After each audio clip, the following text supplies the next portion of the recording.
her stick-straight auburn hair, and it stained her t-shirt and jeans. Sirens wailed in the distance as Lang got up to move to the other side of the bed. Brandon yelled from across the hallway, "I've got something!" Lang drew his weapon and moved carefully into the hallway, toward the sound of Brandon's voice. He found the officer standing in front of the bathroom doorway, his gun also drawn. "Movement," he motioned with his chin. "Inside." Lang nodded the go-ahead and pivoted to the left. Brandon struck the door with his foot, sending it flying open and banging against the wall on the other side. Lang rushed inside to find a woman cowering in the corner of the tub. She was curled tightly in the fetal position, shivering. The room was freezing. The odor of blood and the sickly sweet scent of vomit hung in the air. Lang looked up and saw the small window above her was wide open, the wall leading up to it smeared with blood, as though she'd struggled to climb out. His eyes flicked to a message scrawled on the bathroom mirror in what appeared to be red marker. "You made me." Frowning, he went to the girl and kneeled next to the tub. Her clothes were drenched in blood. From the location of the bloodstains, he could see she had suffered multiple stab wounds, at least one of them deep in the side of her abdomen. But she was still breathing. Christ!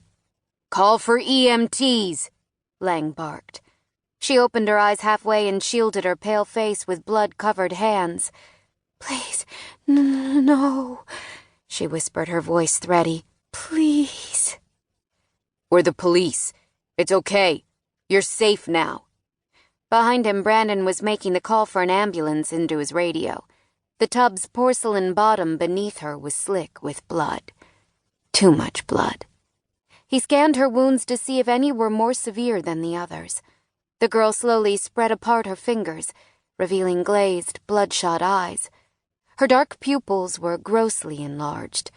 Her blue, chapped lips trembled. "Oh, my God, Ethan."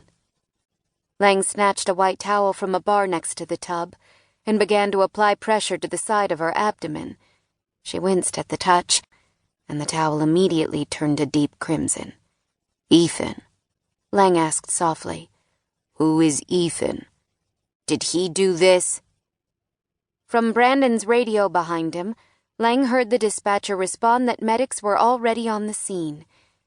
"It hurts so bad," she stammered, her voice barely a whisper. He heard movement from the front of the apartment. More responders were filing in. Hopefully, the paramedics. He could feel the warm blood pulsing through the towel onto his hand. "It's okay, hon. It's going to be okay," he said, hoping he sounded reassuring. Her teeth started to chatter.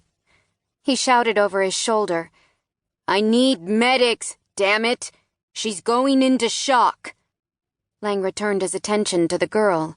"Help's here now. You're going to be okay. Just hold on, hun." But even as he said the words, he doubted she would. It was clear to him that she was already dangerously close to death. Her eyes fluttered, and her shivering intensified.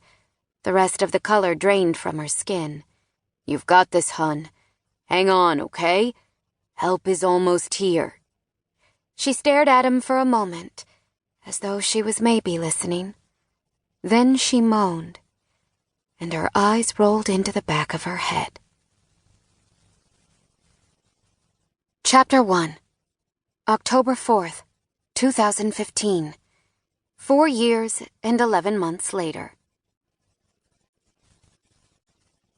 23-year-old Chelsea Dutton jerked upright in bed, adrenaline thundering through her veins. She fumbled in the darkness until her hand found the bedside lamp.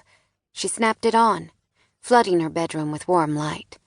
She blinked, and the reality of where she was slowly trickled into her consciousness. Blood still pounding in her ears, she fell back against her pillow and exhaled forcefully. "You're safe," she told herself, rubbing goosebumps from her upper arms, her fingertips stumbling a little on the raised ridges of her many scars. "You're safe and sane. No one's out to get you."